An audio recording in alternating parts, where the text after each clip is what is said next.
Hey there! Today we're diving into an interesting problem related to copying in C++. Let's dig into the details of this dilemma. Now let's talk about the solution. To address the need for clear communication when copying in C++, using auto can be quite beneficial.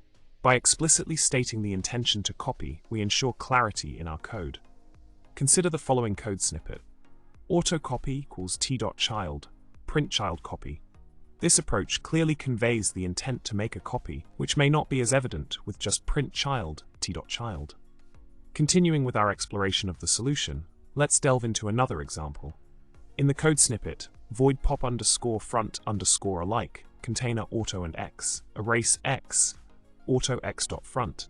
The copy of x.front is crucial to avoid issues when erasing vector contents. This demonstrates the importance of clearly indicating when a copy is needed in our code.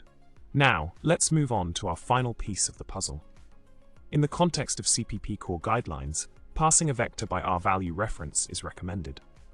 By using auto numbers, we can simplify the process and ensure smooth operation. This approach not only aligns with best practices, but also enhances the readability of our code. In summary, today we explored the significance of clear communication when it comes to copying in C++. By leveraging tools like AutoAuto, we can convey our intentions effectively and avoid potential pitfalls in our code.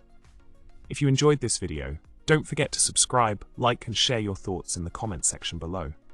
Stay curious and happy coding.